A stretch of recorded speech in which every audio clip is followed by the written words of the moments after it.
All right. Well, I've got a minute or two after 11 right now, my time anyways. I know some are not on Eastern time, but thanks for joining me in this. And we'll try to keep it brief, try to keep it to 15 or 20 minutes. But please, if anybody has any questions as we're going along, just unmute yourself and ask a question.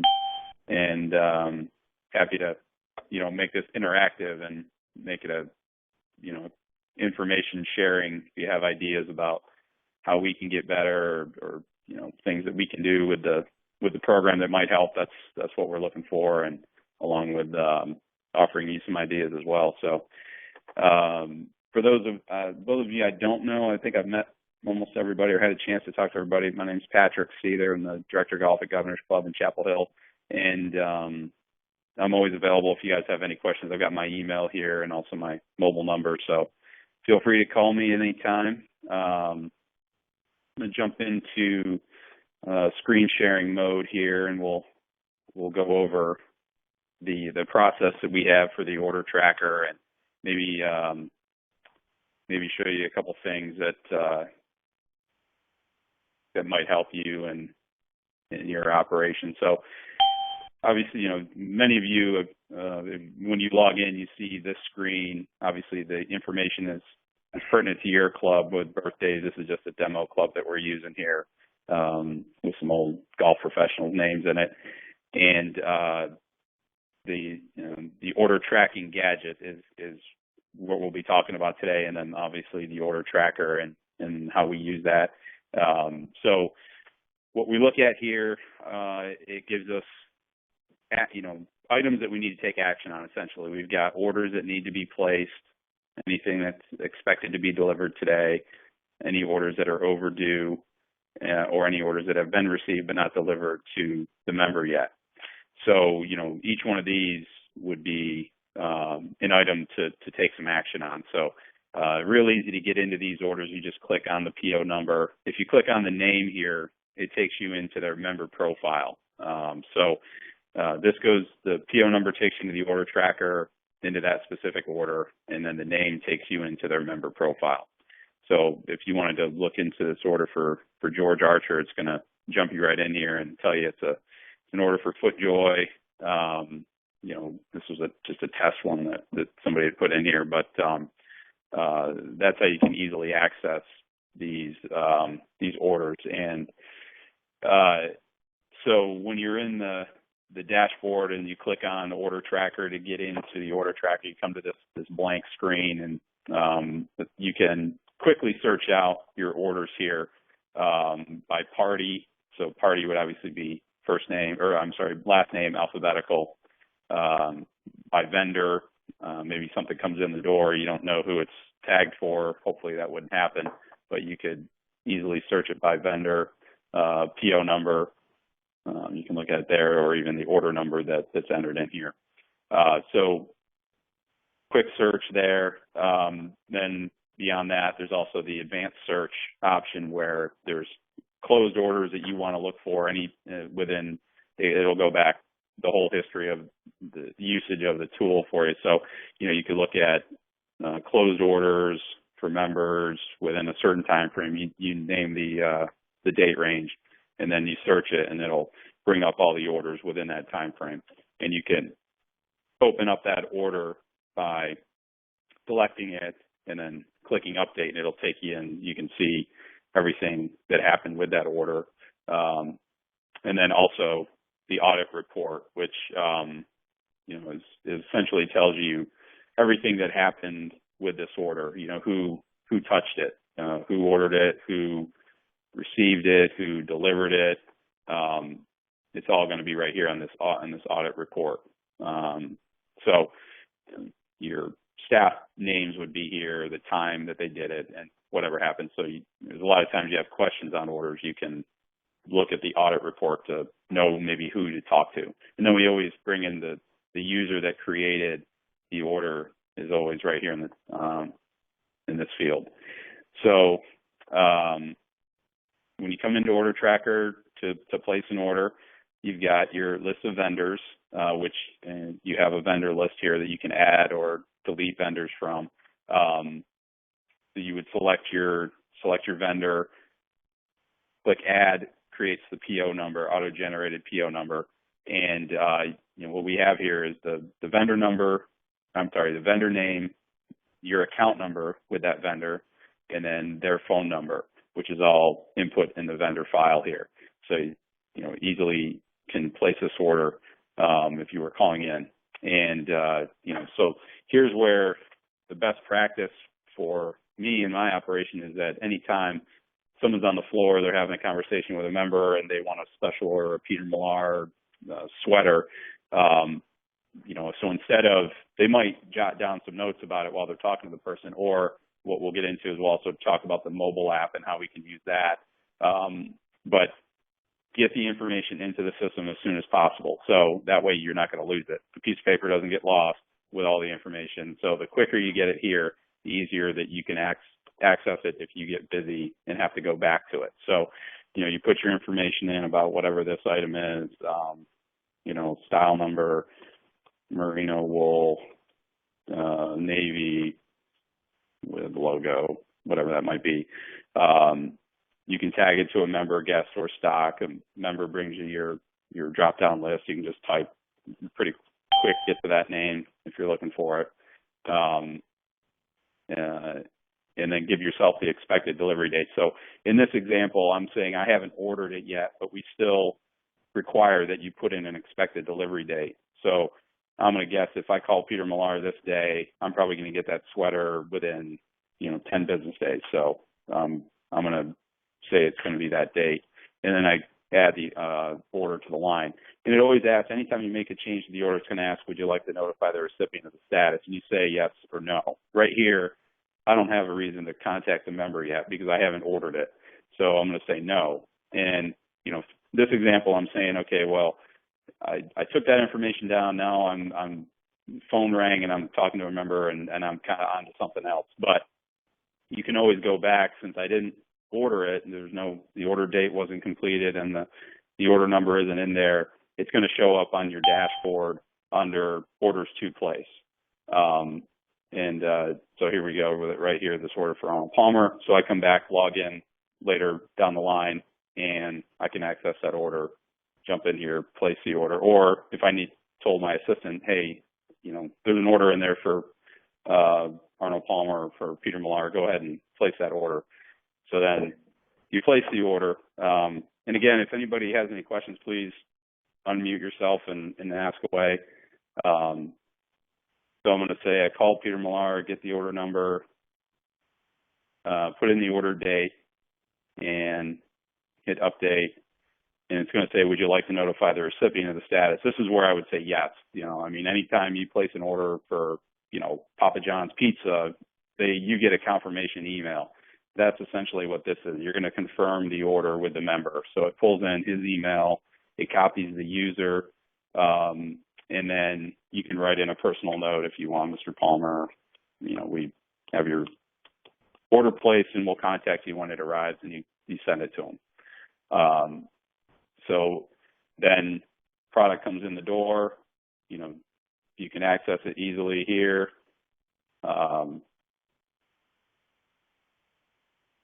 Receive date, I received it today. Again, update.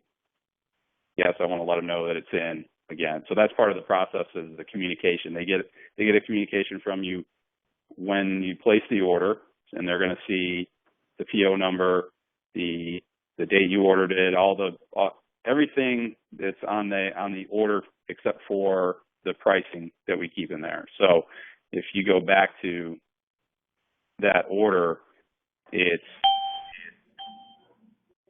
this pricing does not show up in the email that you send the member. Anybody have any questions that I can answer? Okay. So there's your process there. You have the expected delivery date and then the receive date. Once it's received, you email them. And I can't tell you how many times I've had a member literally 10 minutes after I email them walk through the door and then I'm delivering it to them. So I know that the service level is higher, for me anyways, in my operation. So you also have a couple other things you can do in here. You have the open order report, which is essentially your whole PO book right here in a PDF. And you can print that out.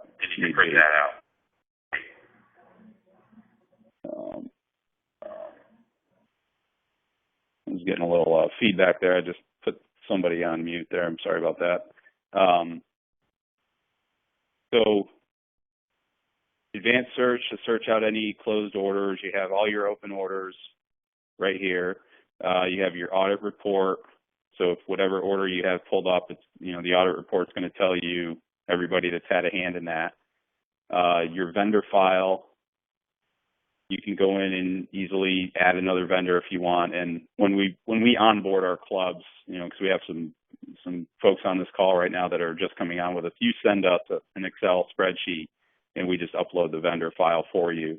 But you can also do it on a one-off. It's pretty easy. It takes a few seconds to fill in this information and click add. So the next thing I wanted to show everybody was the mobile app. So everybody has access to what you do. We have the main interface, which we were just working off of, great for laptops, desktops, in your golf shop. And then we have the mobile app. And, really it's more of a streamlined way to tag out, issue demo clubs, create orders, send a task to somebody within your staff, or look at a member profile pretty quickly. So it's really meant for, quick interactions. So if you have an order you want to look at, you would just imagine this was on your iPad or iPhone or Android device. You would just click on that and you'd have all your orders right here. And if you wanted to create an order, you could do that. It's a different interface, but all the same information. And when you create these orders here, I'll just do a test. Oops.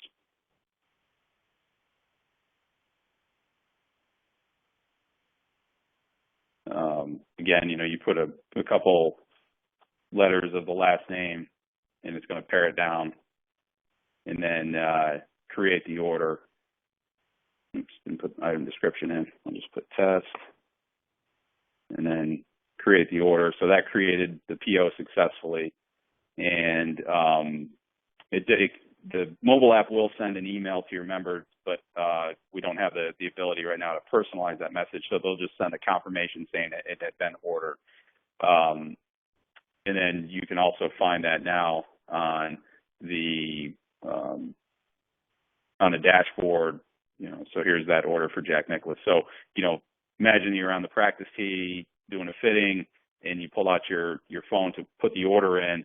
Well, the person in the golf shop is going to see that right away as they are, logging into the dashboard. They're going to see that order. If you hadn't placed the order, obviously this is under orders to place because I didn't fill in that date field yet. So multiple points of access makes it very efficient. So the mobile app, if you wanted to access this order, you just click on it. It's going to take you in. So plenty of times I'm walking around the clubhouse and I run into a member and just through conversation, they might ask me, hey, did my sweater come in, or that. I can just pull out my phone and access the information and let them know, where we're at with it. So then the final piece of the order tracker and the best practice within retail is to follow up with a member. So as you track the orders through and deliver the order, once it's delivered right here to Mr. Palmer, product comes in the door, he comes in and picks it up. When you deliver that out, the user who created the order, in this case, it's me, I'll get an email saying to follow up with the member on that. So, and I also have a task on my task list to follow up with the member. So The same thing with the demo tracker. When demo clubs are issued and then returned, the person who issued the demo club gets an email to follow up with the member. So, we're trying to generate a higher level of service.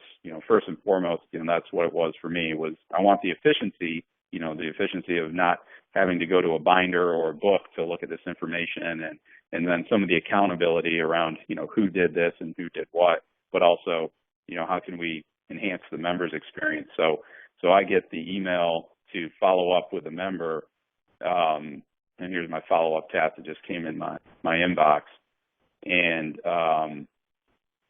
and then I'm going to call the member 2 or 3 days later to find out everything okay with the merino wool sweater. And there's a certain percentage of those that are going to turn into, another sale. Oh yeah, I loved it. Go ahead and get me the light blue one as well, or whatever that might be.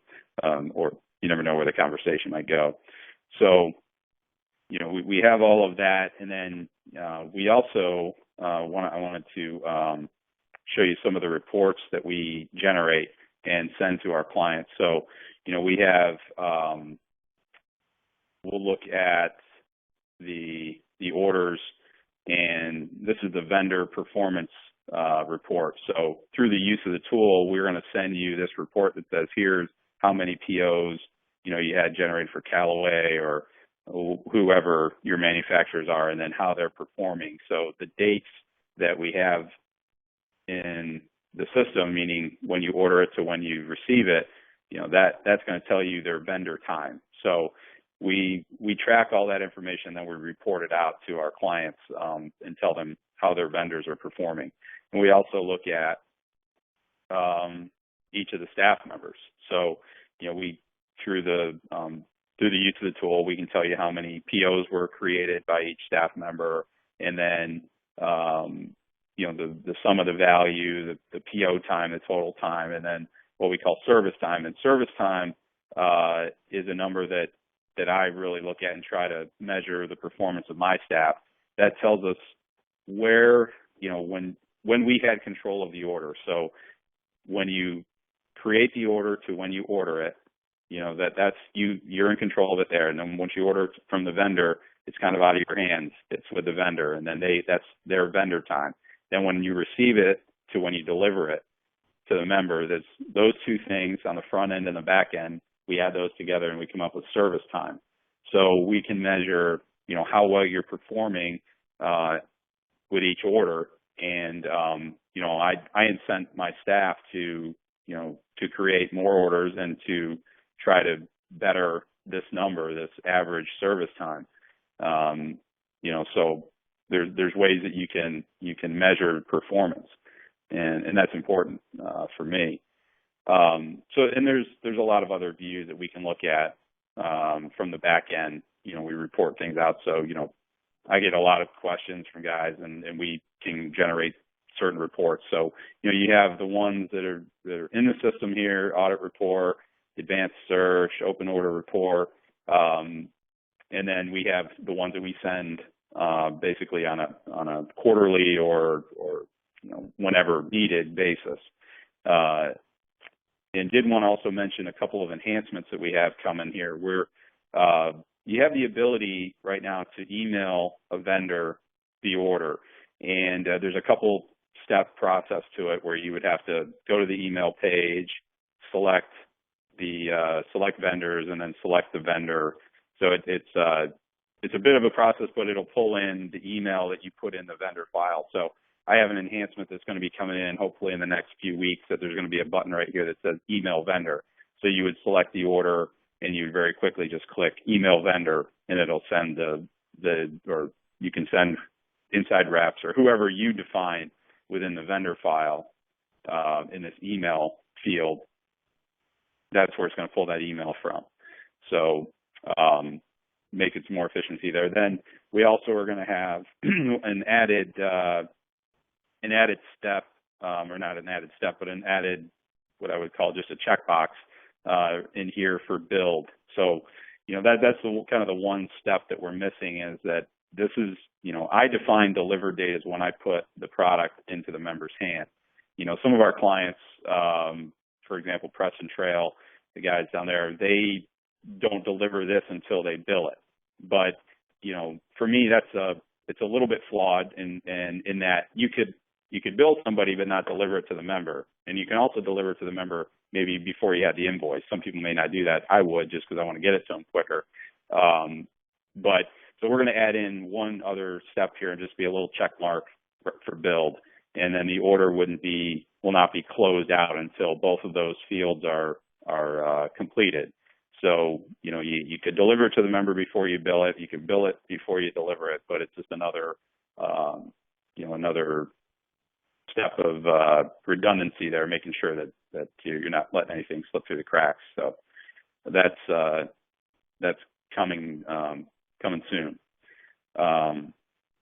So anybody have any questions that I can answer on here? I know kind of did my overview of it, and it's about as pretty much as detailed as I think as I can get. So if anybody has any questions, feel free to follow up with me after this as well. My email or call me, but hopefully I've sort of defined that process for you here. So